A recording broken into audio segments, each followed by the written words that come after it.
کے لیے قرآن مجید کو بھیجا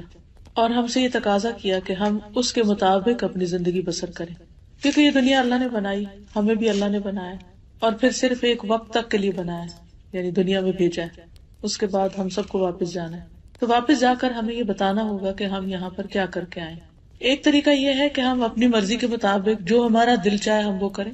ایک یہ ہے کہ ہم لوگوں کی مرضی کے مطابق زندگی بسر کریں، اور ایک یہ ہے کہ ہم اللہ کی مرضی کے مطابق زندگی بسر کریں۔ اگر ہم یہ چاہتے ہیں کہ اللہ کی مرضی کے مطابق زندگی بسر کریں تو پھر اس کے لیے ضروری ہے کہ ہم اللہ تعالیٰ ہی کی کتاب کے مطابق زندگی بسر کریں، اور اللہ تعالیٰ کی کتاب کے مطابق زندگی بسر کرنے کے لیے ضروری ہے کہ ہم اس کی کتاب کو پڑھیں۔ اسی لیے اکثر لوگ ایک دوسرے کو دعوت دیتے رہتے ہیں کہ آئیے قرآن پڑھیں، لیکن عموماً لوگ یہ سمجھتے ہیں کہ شاید یہ کوئی ایکسٹرا کام ہے، وقت ملے گا تو کر لیں گے، یا ابھی تو اور بہت سی مصروفیات ہیں، جب بوڑھے ہوں گے تو پھر اس کام کو ریٹائر ہو کے شروع کریں گے۔ لیکن ہمیں نہیں پتا کہ ہم ریٹائرمنٹ کی ایج کو پہنچتے بھی ہیں یا نہیں۔ تو اس لیے ہمیں اللہ کی کتاب کے ساتھ ایک مضبوط تعلق قائم کرنے کی ضرورت ہے، اور اس کے ساتھ جو کمٹمنٹ ہم کریں اس میں کسی قیمت پر کوئی کمی نہ آئے۔ آج کی اس مجلس میں انشاءاللہ العزیز میں آپ کو احادیث کی روشنی میں قرآن مجید کے پڑھنے کی اہمیت کے بارے میں بتاؤں گی۔ رسول اللہ صلی اللہ علیہ وسلم نے فرمایا، مثل المؤمن الذي يقرأ القرآن كالأترجة ريحها طيب وطعمها طيب۔ اس مومن کی مثال جو قرآن پڑھتا ہے ترنجبین نارنگی جیسی ہے، ٹینجرین کی طرح ہے، کہ اس کی خوشبو بھی اچھی ہے اور اس کا ذائقہ بھی اچھا ہے، یعنی کھانے کے بعد انسان خوش ہو جاتا ہے، ہاتھوں سے بھی خوشبو آتی ہے، اس کے منہ سے بھی خوشبو آتی ہے، اور کھانے کے بعد انسان کے اندر ایک اچھی فریش فیلنگ آتی۔ آپ کتنے بھی ٹائرڈ ہوں، اگر 2-3 ٹینجرین کھا لیں تو اس کے بعد آپ کی ٹائرڈنس ختم ہو جاتی۔ والذی لا یقرأ القرآن کالتمرۃ لا ریح لها وطعمها حلو۔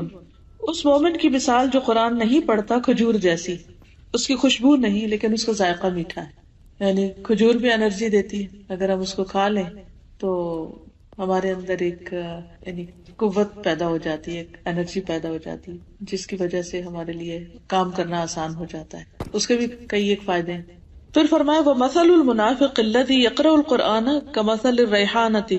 رِيحُهَا طَيِّبٌ وَطَعْمُهَا مُرٌّ۔ اس منافق کی مثال جو قرآن پڑھتا ہے خوشبودار پودے جیسے گلاب وغیرہ کی طرح، جس کی خوشبو اچھی اور ذائقہ تلخ ہے، یعنی وہ دوسروں کو تو خوشبو دے رہا ہے لیکن اپنے اندر اس کے کڑواہٹ سی۔ اگر آپ اس پھول کو کھانا شروع کر دیں یا اس کے پودے کو کھائیں تو اس کا کوئی ذائقہ نہیں، اس میں کوئی لطف نہیں۔ اور پھر فرمایا، وَمَثَلُ الْمُنَافِقِ الَّذِي لَا يَقْرَأُ الْقُرْآنَ كَمَثَلِ الْحَنْظَلَةِ لَيْسَ لَهَا رِيحٌ وَطَعْمُهَا مُرٌّ۔ اس منافق کی مثال جو قرآن نہیں پڑھتا اندرائن تمہ جیسی کڑوی چیز کی طرح ہے، جس میں خوشبو نہیں اور اس کا ذائقہ بھی کڑوا ہے۔ تو یہاں اب لوگوں کو 4 کیٹیگریز میں تقسیم کر دیا گیا۔ پہلی کیٹیگری کے لوگ جو مومن ہیں، ایمان بھی رکھتے ہیں اور اس کے ساتھ قرآن بھی پڑھتے ہیں، ایسے لوگوں کے ساتھ آپ ملاقات کریں تو ان سے مل کر بھی آپ کو خوشی ہوگی اور ان سے آپ کوئی اچھی بات لے کے نکلیں گے، کیونکہ ان کے پاس قرآن کی وزڈم ہے۔ ایسے لوگ اپنے ماحول کے لیے خوشی کا باعث ہوتے ہیں، اپنے لیے بھی اور دوسروں کے لیے بھی۔ جیسے پہلے میں نے عرض کیا کہ اگر آپ بہت بھی تھکے ہوئے ہوں تو 2-3 ٹینجرین کھانے سے آپ کی ساری تھکاوٹ دور ہو جاتی، آپ کی آنکھیں کھلنے لگتی ہیں، آپ کے اندر لگتا ہے کسی نے ایک روح ڈال دی۔ اسی طرح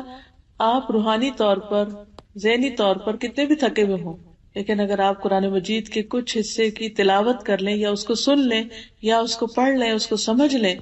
تو آپ کی روحانی تھکاوٹ دور ہونے لگتی۔ اور جب آپ کی اپنی تھکاوٹ دور ہوتی ہے تو آپ کام ڈاؤن ہوتے ہیں، جب آپ کام ڈاؤن ہوتے ہیں تو پھر آپ کا معاملہ دوسروں سے بھی اچھا ہونے لگتا ہے۔ جب دوسروں کے ساتھ آپ اچھے ہوتے ہیں تو ان کو آپ سے خوشی ملتی، جب آپ انہیں خوش کرتے ہیں تو جواب میں وہ بھی آپ کو خوش کرتے ہیں۔ لیکن اگر ہم قرآن مجید سے تعلق نہیں رکھتے تو اس کی بھی آگے مثال بتائی گئی کہ جس دل میں قرآن نہیں وہ ویران گھر کی طرح ہے جو بے آباد ہو۔ دوسری بات یہاں یہ بتائی گئی کہ جو قرآن نہیں پڑھتا لیکن ہے ایمان والا تو وہ ہے تو میٹھا لیکن اس کی کوئی خوشبو نہیں، یعنی وہ اپنی ذات میں اچھا بھی ہو سکتا ہے لیکن اس سے دوسروں کو کوئی زیادہ فائدہ نہیں پہنچتا۔ اپنی ذات میں کس طرح اچھا ہے کہ وہ نماز پڑھ لیتا ہے، روزہ رکھ لیتا ہے، اپنے آپ کو فائدہ پہنچتا